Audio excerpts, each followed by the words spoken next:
বাংলাদেশের বরিশাল জেলায় পানারীপাড়া উপজেলার বাইশারি ইউনিয়নের সন্ধ্যা নদীর পাড়ে অবস্থিত এক সময়ের ঐতিহ্যবাহী সাতানি জমিদার বাড়ি আজ শুধুই ইতিহাস।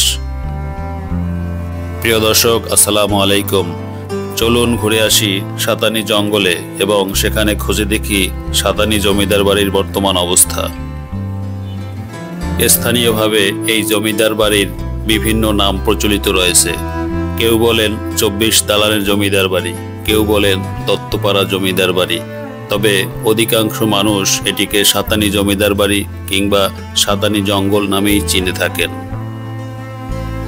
প্রায় 22 একর জমিতে নির্মিত হয়েছিল 24টিরও বেশি ছোট বড় দালান। যশোর থেকে আগত দুই ভাই বিজারাম সাহা ও সীতারাম সাহা এই জমিদার বাড়ির প্রতিষ্ঠাতা। এখানকার স্থানীয় প্রবীণদের ভাষ্য অনুযায়ী জমিদাররা ছিলেন অত্যন্ত কঠোর ও ক্ষমতাবান। এই বাড়ির সামনে দাঁড়িয়ে কোনো প্রজা জুতা পায়ে হেঁটে যেতে সাহস পেত না। প্রজাদের প্রতি তাদের আচরণ ছিল নিদারুণ কঠোর। তারা কখনোই প্রজাদের সুবিধা নিয়ে ভাবতেন না। আজ সেই জমিদারদের নেই কোনো অস্তিত্ব, নেই রাজকীয় জৌলুস বা প্রজার আনাগোনা। সব দালান এখন পরিত্যক্ত, খালি পড়ে আছে বছরের পর বছর। এক সময়ের ঘনবসতিপূর্ণ এই প্রাসাদে এখন শুধু চামচিকা, বৈশাপ আর বিভিন্ন পোকামাকড়ের বসবাস। যদি প্রথমবার কেউ এই এলাকায় যায়, চারপাশের পরিবেশ দেখে মনে হতে পারে এটি একটি ভৌতিক এলাকা। আসলে বাস্তবতাও কিছুটা তাই।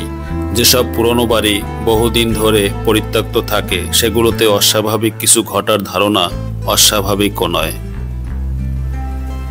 আজ থেকে প্রায় 20 বছর আগে আমি নিজেই এই জমিদার বাড়ি ঘুরে এসেছিলাম।